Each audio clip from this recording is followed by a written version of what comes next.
Tonight we're in Daniel chapter 9, our intertestament period study. We are in the prophecy of the 70 weeks, of which Daniel foresees the coming of the Messiah and some of the great work he will do, the judgment that will come when he is rejected. And so we're spending some time on this in Daniel 9 as we're using the latter half of the book of Daniel as our outline for the period of the intertestament studies. We want to continue to remind ourselves that through that time from Malachi to the beginnings of the gospel, that God was silent during that period as far as any written and preserved recollections, scriptures are concerned. We're pretty confident that he probably spoke to some in dreams and gave some visions during that time. There are some records, contemporaneous records of such, and we know that he worked that way. But there's nothing recorded by inspiration during that period. But there's an awful lot that is said about that period. So it's a period that is not covered by contemporaneous prophets, but it is a period of time that is covered by God's prior prophets foretelling what will occur. And that is especially true in chapter 11, which will be our next study. Chapter 10 has a little bit of predictive information, mostly its setting for the things that are in chapters 10, 11, and 12. So there's some setting in chapter 10 and a little bit of predictive, but then there's a great deal of predictive instruction in Daniel 11. But we're taking some time with Daniel 9, which is an important prophecy because it, I think, really foresees the end of the Old Testament system, the law of Moses, the Levitical system, often called by many the ceremonial law. And so the end of that period, which came right after, or the generation after Jesus came.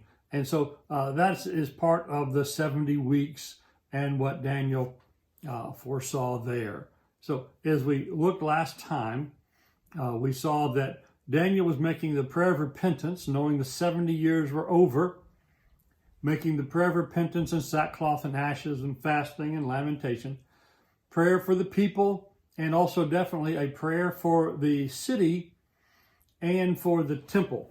And so it's this part of his supplication that is seemingly answered here in the 70 weeks prophecy, as Daniel prayed not just for the people and expressing their repentance, but he said, I'm praying for your city that's called by your name, and a supplication before the Lord my God in behalf of the holy mountain of my God. So the holy mountain, Mount Zion, the temple site.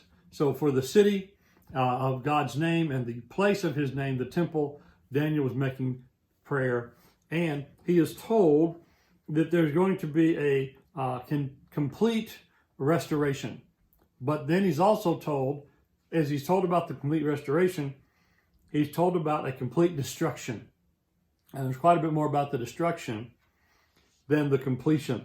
And so as he's praying for a thing to start, God says, I'm going to tell you we're going to speak like that's already been accomplished, or that's going to be dealt with very quickly in the prophecy. We're going to deal mainly with what's at the end of that. So complete restoration, but then a complete destruction of that holy city, of that temple site, and of the things of which Daniel is so concerned, that will go away again.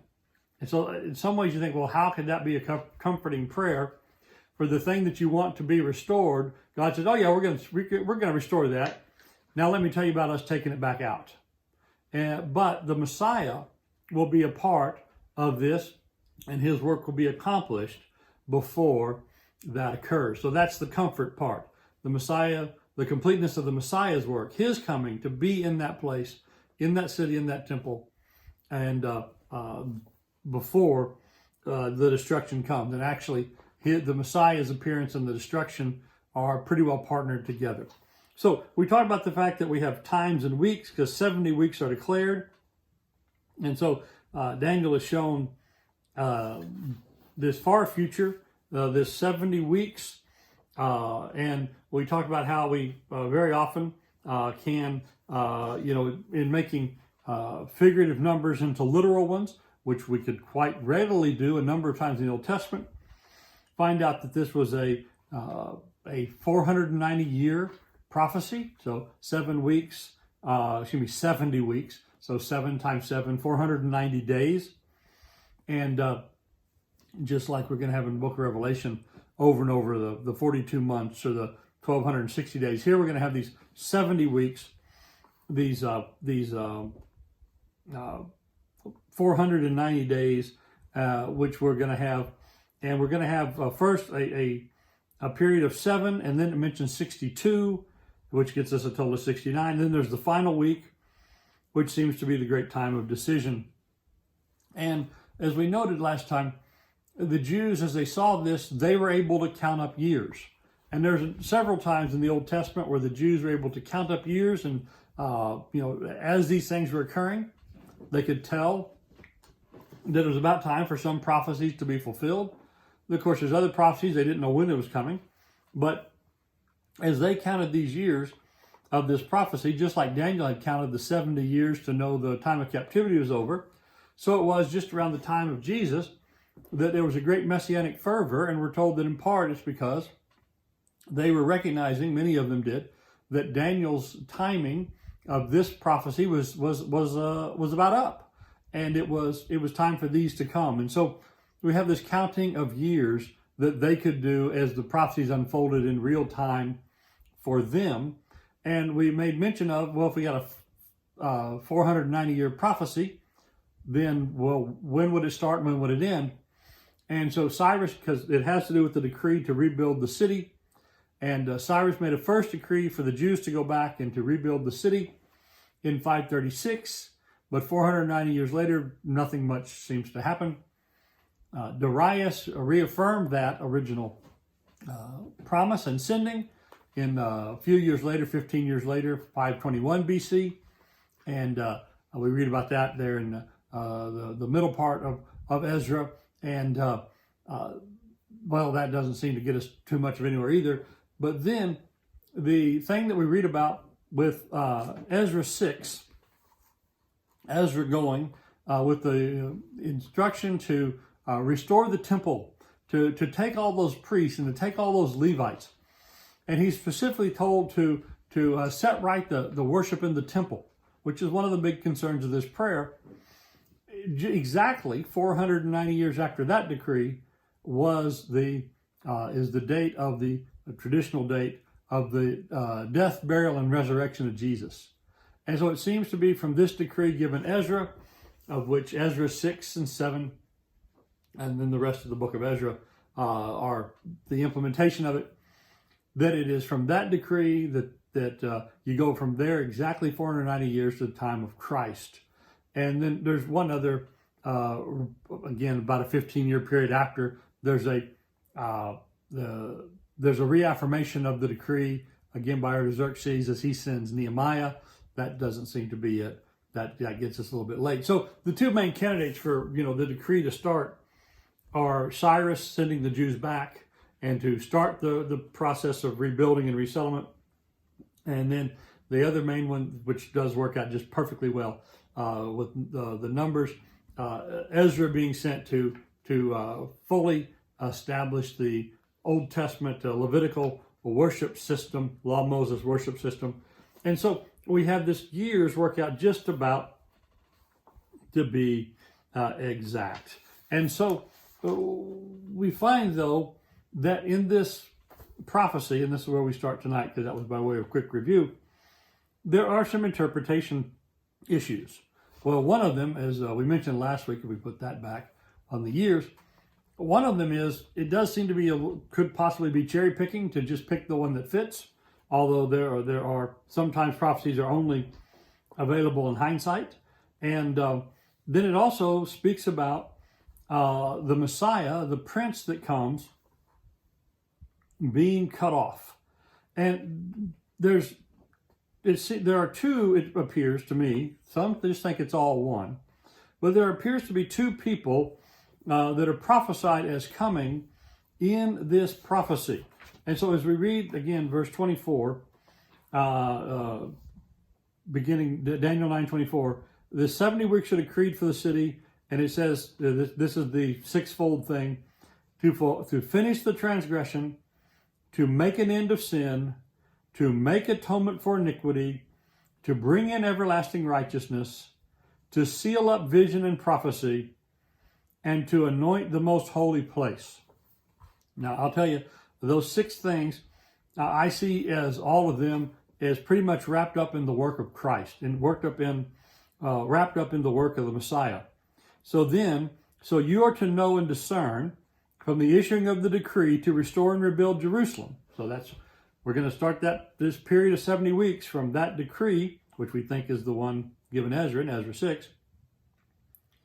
So to know and discern from the issuing of the decree to restore and rebuild the Jerusalem until the Messiah, the Prince, there will be 7 weeks and 62 weeks. Now, I got to tell you, I still have I'll just nearly blank in my own mind as to why it's divided up in 69 of the first 70, the first 69 of the 70 weeks, why it's divided up into 7 and 62.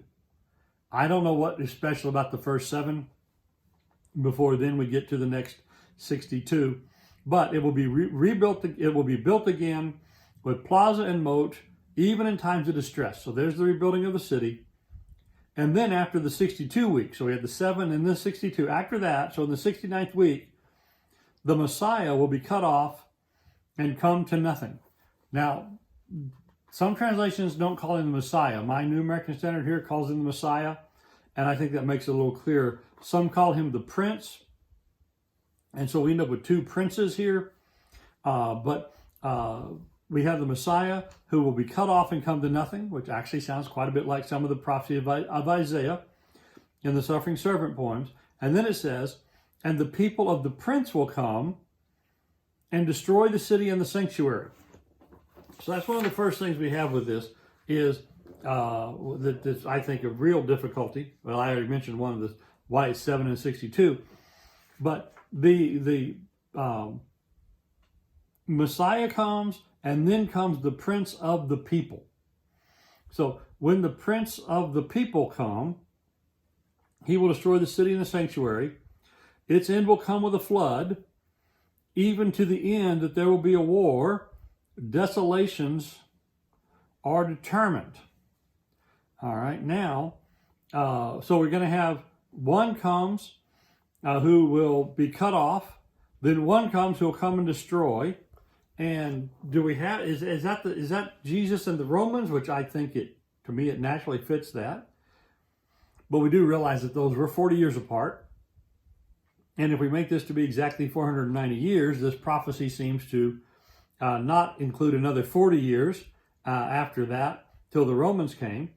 But the destruction here of the sanctuary and the city, which will come as a flood and with a war, and is called a desolation, I think we just almost are completely forced to say that that is the Romans who are seen as coming and doing that, for partly because Jesus is the one who tells us that when he's in Matthew 24, he says that let the reader understand this is the abomination of desolations of which Jesus spoke, and when he was giving a prophecy of the destruction of Jerusalem, which would come after his time. So that doesn't seem to be a problem, except chronology seems to be a problem if we want to make this exactly 490 years. So then do we make it, well, kind of 490 years or approximately 490 years, or are we off base at all with trying to make the 70 weeks into actual years? Something's got to give on that to make it work out. And then we have, he will make a firm covenant with many for a week, but in the middle of the week, he'll put a stop to the sacrifice and the grain offering. And on the wing of abominations will come the one who makes desolate, even a complete destruction that is decreed and is poured out on the one who makes desolate. And so we've got a covenant a firm covenant, but it doesn't last for long. It only lasts for a week. And in this, it appears to be in this last or 70th week, in the middle of the week, then the sacrifice is stopped, the grain offering is stopped, and then there's a wing of abomination which makes desolate, even complete destruction, and is poured out on the one who makes desolate. And so this is, it's really hard for me to put this all chronologically. I know the history of what happened in the times of the Gospels, because that's pretty clear. Jesus came. Jesus was offered as the sacrifice for sins. That seems to be there in the middle. You know, the Messiah is cut off and will come to nothing. Again, very similar to the language of Isaiah. And then after that comes the prince who will destroy the sanctuary, make it a flood, and there's desolation. And then again at the very end, down in verse 27, there's wings of abomination, desolation, complete destruction, and one who makes desolate. That could be the Romans who do the physical stopping of the sacrifice, because we might ask the question, who is it that ends the sacrifice? Who stopped the Jewish sacrifice? So we might say the Romans stopped it, right? Could we also say Jesus stopped it? And so in this prophecy, who's the one that stops the sacrifice? And actually, who's the one that makes it all desolate as well? Is it the Romans who made it desolate, or was it the Lord? As we study Matthew 24, when it talks about the destruction of Jerusalem, it's somebody's coming on the clouds to do it, right? And who's coming in the clouds? The Son of Man. And so there's a sense in which I think we could easily say that destruction of Jerusalem is the national judgment brought on the rebellious people by the Lord. We could also say the Romans did it. So which one of these is the prophecy speaking of? Or is and so normally we just take it to be the physical actor, but I kind of think maybe we should look at it as the Lord's action, not the Roman action. Of course, some people are uncomfortable with saying that does the Lord destroy and make desolate the place where his name was and the place where the Holy Temple was?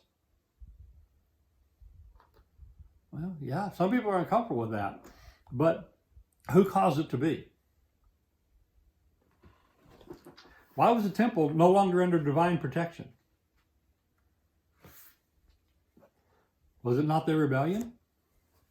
And so we think about the destruction that Daniel was living with as an everyday reality. Who was it that had the temple destroyed so that Daniel is praying that it might be rebuilt? Well, was that the act of God or the act of Nebuchadnezzar? Well, it depends on from which perspective you're viewing it, right? Yes. Right. Who ordered the soldiers forward? Well, quite literally, Nebuchadnezzar did. But who ordered the ordering of the soldiers to go forward, as it were? Who decreed that by heavenly decree? It was God. And so there's a lot here in this prophecy, and especially if we look for a literal fulfillment of some of these things, as it were, we're going to maybe see them as not occurring. There are some, especially with premillennial views, and I'll put this back up for us.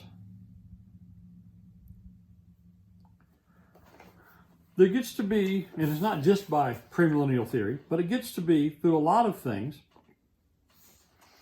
a confusion about this prophecy, and especially people who think that some of this prophecy yet remains unfulfilled.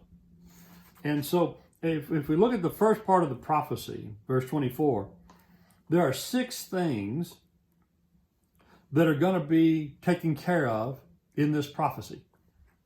There's the finishing of transgressions. Well, we could take that, I think, mostly one of 2 ways. That the cup of their iniquity be made full. Right? We know that turn of phrase from the book of Genesis as far back as that. The Amorites, their iniquity wasn't yet full, and so Abraham, it wasn't time for his descendants to take the land yet.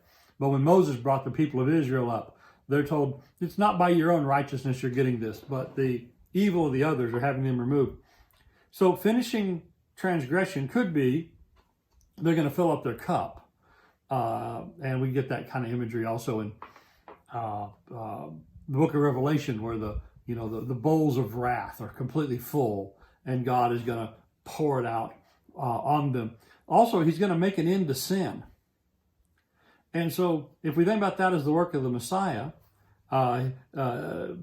he's going to, there's a sense in which the Messiah puts an end to sin like nobody else ever has, because he fully accounts for it. Or we could take this as a temporal judgment, that the sin that these people continually commit in God's house and in his holy temple, he's going to make them stop.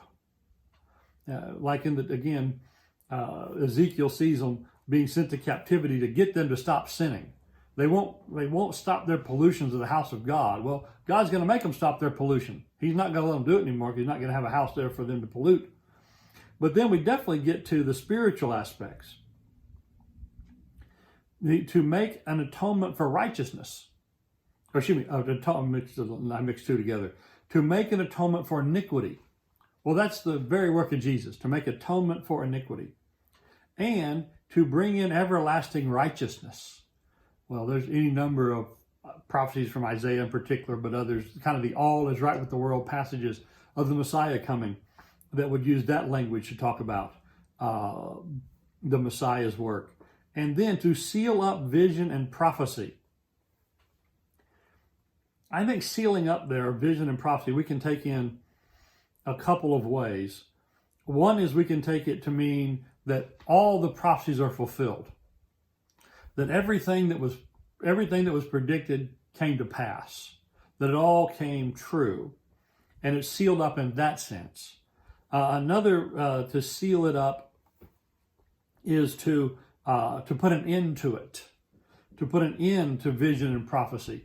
And it is true, it's not long after the time of the Messiah and the generation of the apostles that vision and prophecy, recorded like we're studying tonight, inspired scripture, that ceases. And to anoint the most holy place. Now, honestly, I have to say this last one, we sort of have to take in a bit of a figurative sense, but not that far of a stretch, because in the book of Hebrews, what does Jesus do with the blood of the covenant? What does he do with the blood that's shed? Doesn't he go to the most holy place and the one not made with hands? And doesn't he cleanse it with his own blood? And so I think these first 6 things, can all be seen in the act of Jesus, in the action of his, and I don't think we have to spiritualize very much at all.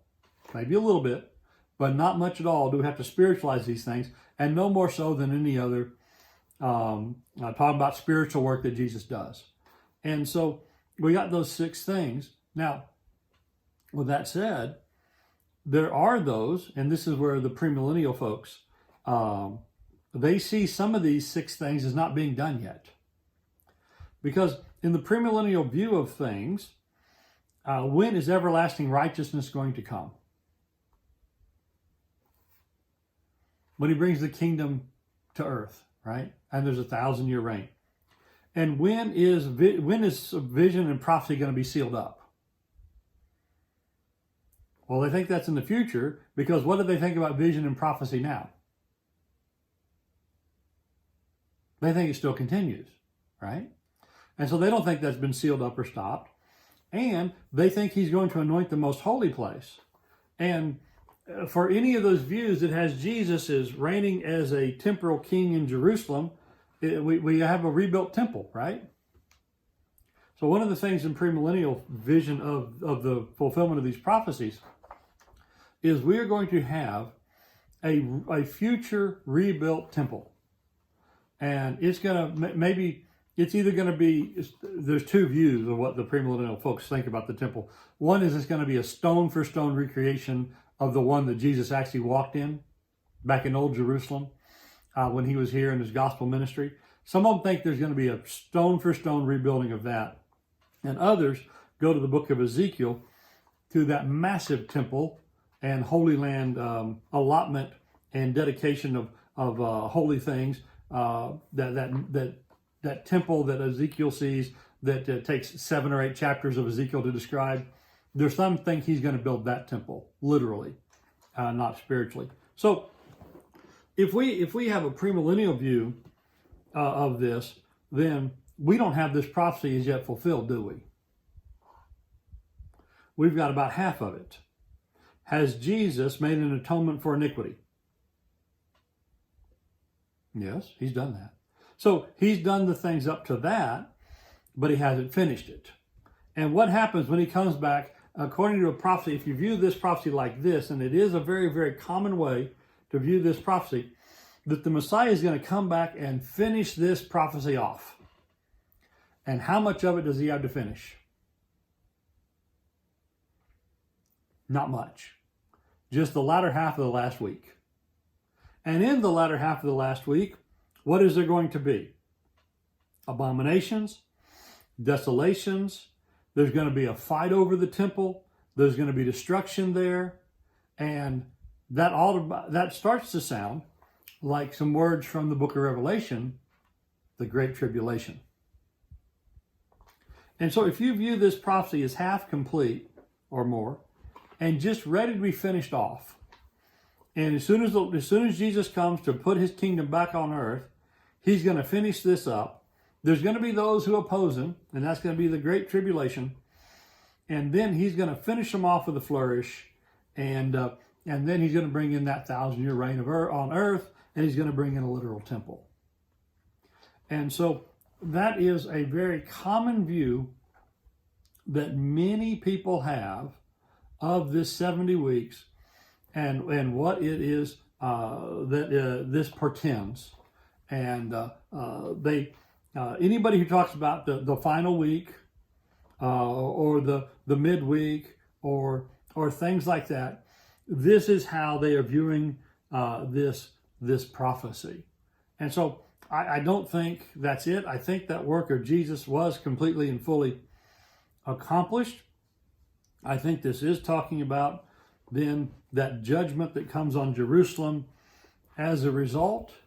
And I think what we have is a really powerful prophecy that Daniel sees, again, before the city is destroyed.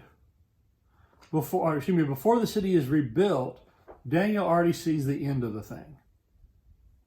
And so I can just imagine if some prophet were around at the founding of the United States, when George Washington said, let's build a national capital, and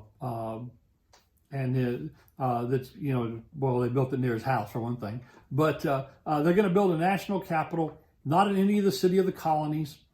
They're not going to build it in New York or Boston or Philadelphia.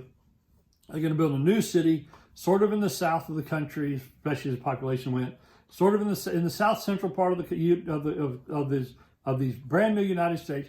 We're going to build a new city, and then we're going to call it Washington. I think it took them a little while to decide that, but we're going to build this new capital city of Washington, D.C. Imagine if somebody, as they began to do that, imagine if somebody told us how Washington would end. Imagine they told us how that city would cease. Now, for us, it seems really hard to imagine, doesn't it, that the city of Washington would cease to be? Anybody here care to speculate a guess as to how and when the city of Washington, D.C. will no longer be there?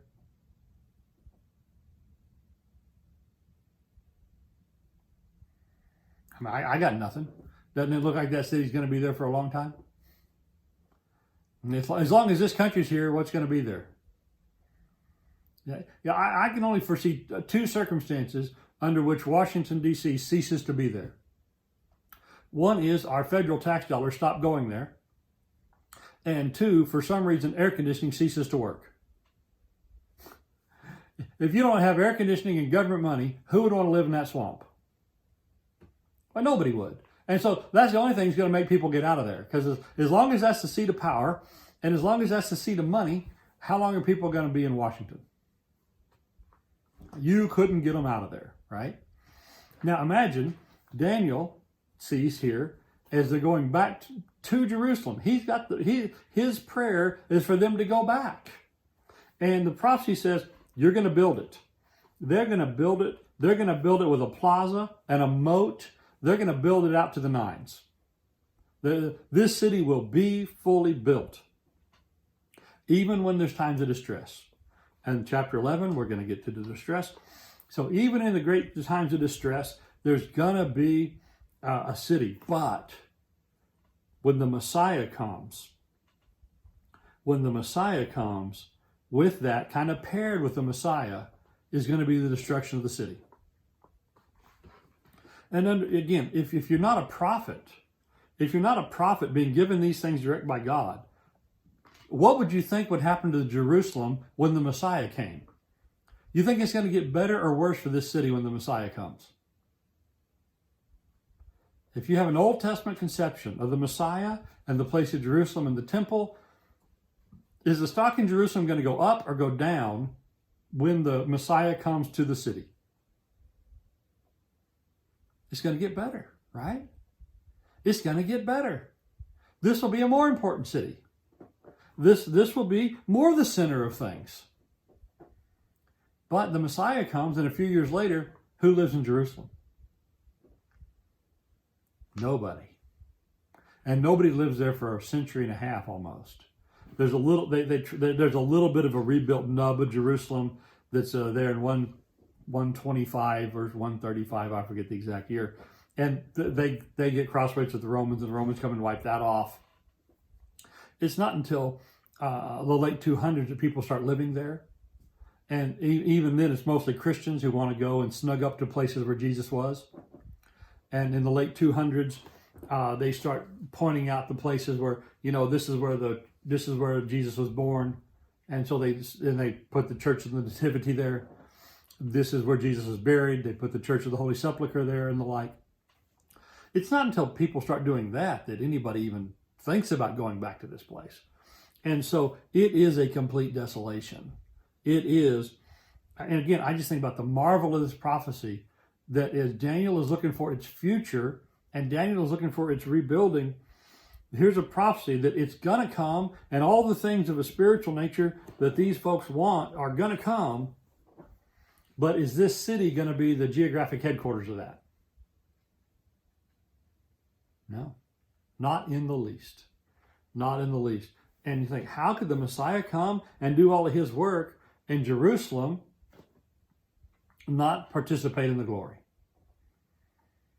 Well, what does the Hebrew writer say? What have we come to? A kingdom whose foundation cannot be shaken. And we've come to what kind of Jerusalem? A spiritual Jerusalem, right? And so Jerusalem is in our hearts every day, right? The city of God is in our hearts every day. The temple of God is ever with us. But it doesn't have a physical locus. It doesn't have a physical spot there in Jerusalem in any way such at all as the temple did to as the temple in Jerusalem did to Jews. So it's a very powerful prophecy, as we've said, but it's I think it's one accomplished in Jesus. I think we should probably look at him as the one who ends the sacrifice as he is the one who causes the destruction and the desolation, not so much, the Romans themselves. Because when and why did the Romans have any power over Jerusalem at all? God granted it to them as a judgment on rebellious people. And so it's the working of God that is the main thing here. It's not the Romans coming and overpowering God's people, is it? It's the Romans coming by the decree of God to judge those who were in rebellion to God. And so some of these things of chronology, as we mentioned last time about this being a chiastic, the 6 things that are pronounced, if we put them in chiastic form, we can kind of see how the prophecy deals with each one of them, and in a parallel way says how these things, kind of the equivalent in judgment is coming to take care of these. And so, on page 88 on the chiastic section, you notice I like this one in particular, the D and D1, D to bring in everlasting righteousness, and then the D1, he'll be cut off and come to nothing. And that's really kind of how Acts 3, the second gospel sermon, is set up. That you killed the Prince of Life. He came to give life, and you asked for a murderer, and you killed him. And it's sort of that same kind of contrast. Or C in C1, he came to make an atonement for iniquity, which is C. And then under C1, then the temple will be destroyed. So, kind of the last big act of the temple is Jesus in it. Jesus makes his sacrifice, and then you get rid of the temple. Now, I realize Jesus isn't literally killed in the temple. He sacrificed, just a little bit off, fulfilling another figure. But he's killed at the outskirts of Jerusalem to take care of the thing that the temple was made to take care of. So when Jesus is sacrificed, what more need do we have of the temple? And so it goes. All right, so the last thing is, again, just on that premillennial idea and how that would cause such confusion of this prophecy. There are people who still try to count the years of this and try and apply the dates to our modern days and modern dates. But Daniel gave this prophecy of the 70 weeks. He gave this in the year 536, and we think this is all accomplished around the year 30, and then the aftermath in 70 AD, which is in the rough time period of 500 years, no matter how we count the years. If Daniel sees a prophecy of 70 weeks that is not yet fulfilled in our time, he is seeing something now that is 2,550 years in the future. And you just think about how long a time that is. It really kind of, in a lot of ways, I think, denudes the power of the prophecy. It weakens the power of the prophecy to say that, here's something that some of it happened, within the 70-week-ish period that he mentions, but then there's another part of it that's, over 2,000 years later. And you just think about 2,000 years. Now, I'm not saying God does not have prophecies that go for 2,000 years. From the time that the Messiah is promised in the garden to the time the Messiah came, our best reading of that is, that's over 4,000 years. So it's not that God cannot make a 2,000-year prophecy. But when God says it's 70 weeks, and then has it be a 2,000 plus year, 2,500-year prophecy, that doesn't seem to make a lot of sense, does it? And so if you take 2,500 years from now, that's about the year 4545. If man is still alive, if woman can survive, right? That is a long time away. That's how far Daniel is in our past. Daniel is 2,500 years in our past, and it doesn't seem like a prophecy of 70 weeks encompasses 2,500 years, does it? Now, I realize we have an awful lot of trouble with numerology and Bible numbers, but that seems a bit not incongruous at best. All right, so questions or comments there by any before we go to the questions we have for the lesson?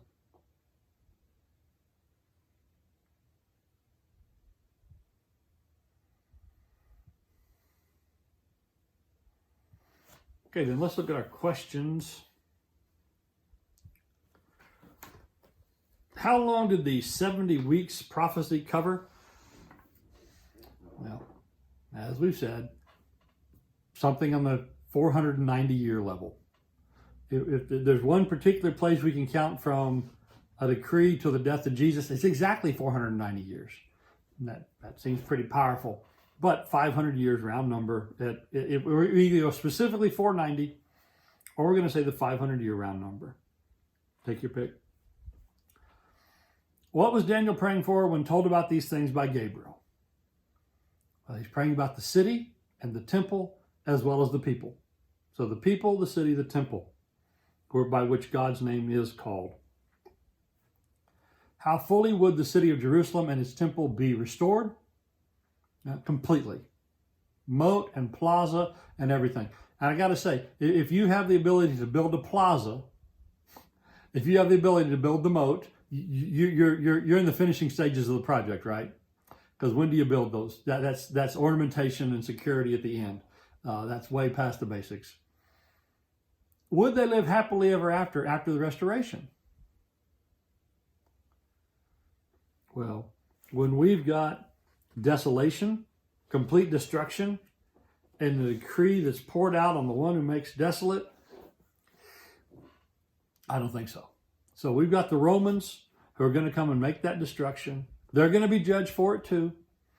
They're not going to get off scot-free, but God uses their propensities for violence and the like to punish his people. Then he'll punish those who overact and do injustice. Who would come to the city? Well, we're going to have the Messiah, and we're also going to have the people of the prince. We're going to have the prince, and we're going to have the Messiah both. And as we may mention, that can lead to a bit of confusion at times. What would the Messiah do? Well, he's going to do a lot. He is going to make an end to sin, finish transgressions, make atonement for iniquity. He's going to bring in everlasting righteousness, seal up vision and prophecy. He'll anoint the most holy place. So I take all of those as being accomplished, even the anointing of the holy place. Go to Hebrews where he goes and enters the more perfect copy, and he goes with his own blood. What would happen to him? Well, he'll be cut off and come to nothing. Or have nothing, pardon, not come to nothing. He'll be cut off and have nothing. So he'll be cut off and he'll be humiliated. But then those who do that to him, they're going to be judged. What would the prince who is to come do to the city? Well, by God's decree, he will make desolation and destruction. And who told us that this part of Daniel's prophecy would be fulfilled in Jerusalem's destruction? Matthew 24, Jesus says, let the reader understand this is what Daniel spoke about. And so Jesus himself applies this prophecy, the end of this prophecy, to the things that would come on the destruction of Jerusalem for and as judgment for their rejection of him, their mistreatment of him and the disciples.